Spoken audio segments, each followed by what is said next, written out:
Pretty busy day today, as you can see from the program. We are starting with Julia Smith. I met Julia very recently, and I was so surprised in a good sense on her presentation skills and what she said on social media that immediately I said, you know what, she's definitely invited for this social media week. So you've been an inspiration. That's the reality. I haven't told you this before, but that's the reality. So she's going to tell you what's the situation now on social media. Thanks for coming. The floor is yours. Fine. Thank you very much, guys. It's slightly different actually from social media because I'll explain my background. Interesting enough, coming to the campus today, I left university 17 years ago, and it's the first time I've been back to any university campus today, and I feel old beyond belief.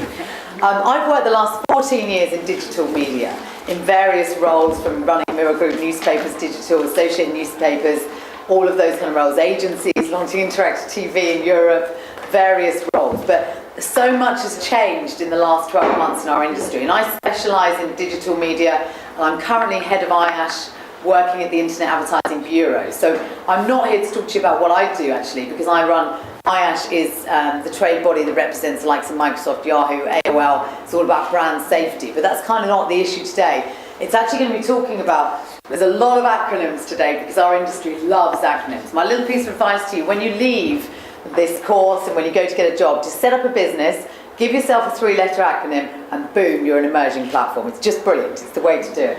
So there's a lot of acronyms that are going to go through, a lot of emerging markets, but I'll tell you what we're going to be talking about today.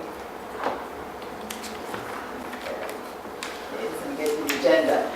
A lot of it is about what happened before Web 2.0, where we were 10, 15 years ago, after Web 2.0. WTF is obviously what the fuck, because there's a lot going on. I'm going to explain to you the changes in the digital landscape and how trading is happening. Real-time bidding is RTV, and the second one is dynamic media buying optimization. All will be explained, but these are fundamental to what's going on. Vital statistics for you, some interesting information about what's going on in the internet advertising industry. Key questions. The HSIR MT is actually how should I restructure my team? It's about how brands, agencies and publishers should look to restructure their teams. And this hopefully will have some importance to you guys in seeing what kind of jobs are available in those different industries and different mediums, because obviously that's critical to what you're looking to do. The FT is the final takeaways, and obviously it's a big part of this is Q&A. Feel free to interrogate me at the end and anything you don't understand or want me to go through.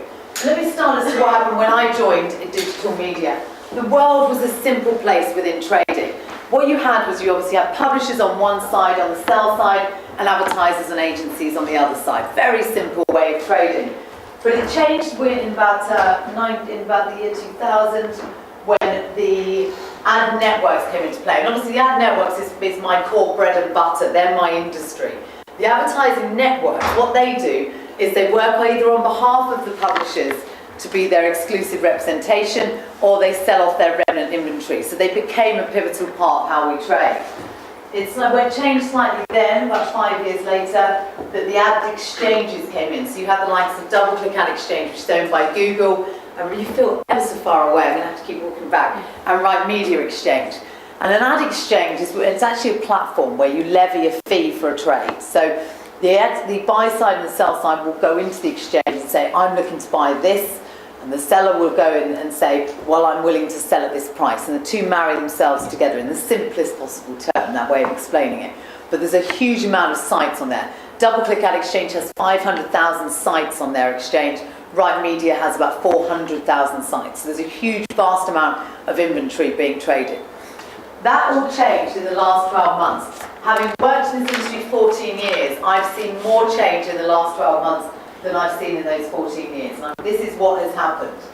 This is the emerging markets and platforms that have come about in the last 12 months. Complicated, it is indeed. It is really, really complicated. So I'm hopefully going to explain to you guys today what it's all about. Can you all see that? Yes, good. Okay, we've got the DSPs, which are the demand-side platforms. Agencies, I'm going to be very cynical here. Agencies are trying to claw back margins. There's been a major issue in that their margins have been significantly reduced because of the ad networks, because of the ad exchanges, the ability to buy aside from using an agency. So to claw back margins, they decided to go into the sell side. And how do they do that? Create a trading platform. And a demand-side platform is a single interface that allows them to link into the ad exchanges. And basically, it's really clever. It takes CRM information from the brands, so what are they looking for? And it takes their audience data, their performance history, and ties that in with what's available to sell using real-time bidding. Okay, so this is an interface that trading happens on. And when I go on in a minute to talk about real-time bidding, you'll see what I mean and why that's so important. Supply-side platforms, SSPs, are on the other side. When I was a publisher, when I ran the Mirror newspapers, what we had was I had relationships with 10 individual ad networks to sell my rendering. An SSP means I have a relationship with one person, the SSP. They have the relationship with the 10 networks. So it means that it's a lot simpler for the publisher. The SSPs all use real-time bidding as well, and they work with the DSPs. As I said, this is complicated. Media buying platforms are MPBs, which are down again on the media buying, very similar to DSPs, but much more on the buying side. And I think one of the things I want you to take away from this today is how important technology has become in trading in the digital media space. It's critical.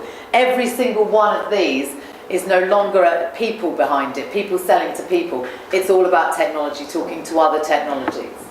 Data exchanges is obviously the collation of IP addresses, cookie data, publisher data. It's a huge play at the moment for data.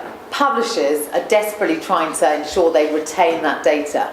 And they obviously are trying to use technology and incorporate technology in their own systems to understand who their users are. Because the more you know about your users, the more you can sell those.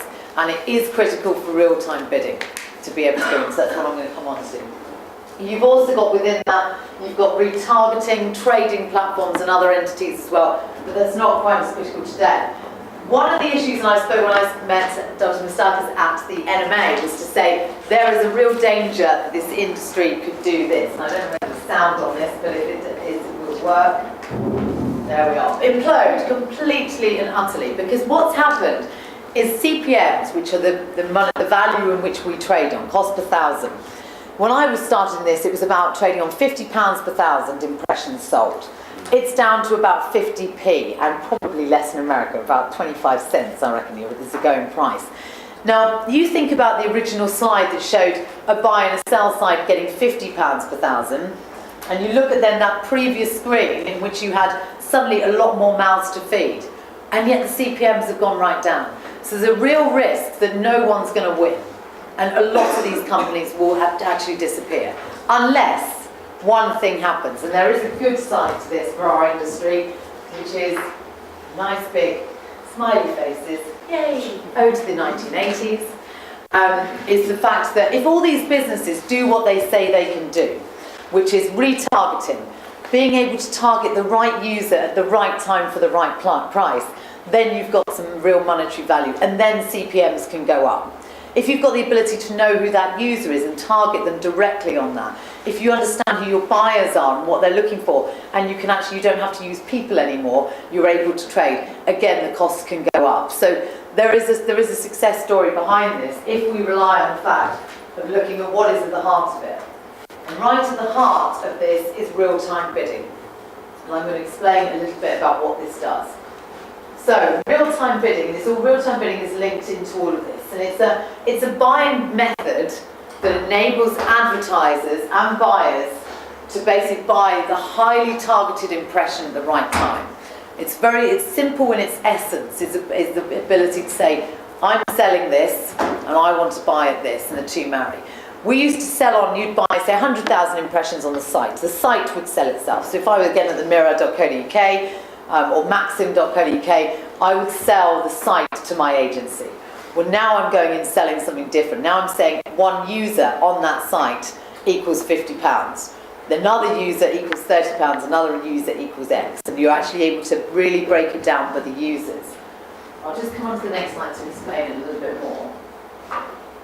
So how does it work? So it allows display inventory to be bought on an impression by impression basis. The auctioneer makes a bid request to one or more buyers about the information about the impression and the user. Each buyer responds with their bid. This is all happening in milliseconds. and the ad call to make it a win. What I mean by the ad call is it means the ad is ready to go, immediately they win the bid. So this all happens in about under 5 seconds that a bid is placed and an ad can appear on a site. It's as quick as that. The auctioneer, so the seller, will choose the winning bidder and serve the ad onto their site. So that is the basis of real-time bidding. And it's very, very important for what you all will experience when you come into this market. And a lot of you may not be looking at moving into the advertising side, but if you're looking at the marketing side, all of this has an effect. I know you guys obviously look at social media, and unfortunately it's not my area necessarily. Social media, there's a fabulous acronym, Social Recommendation Optimization. And it's now, the trading on social media is now being called Social Recommendation Optimization. And it's the same ethos behind it. It's just a very complicated, and it's kind of an area that at the Internet Advertising Bureau, we have a separate council just dedicated to that.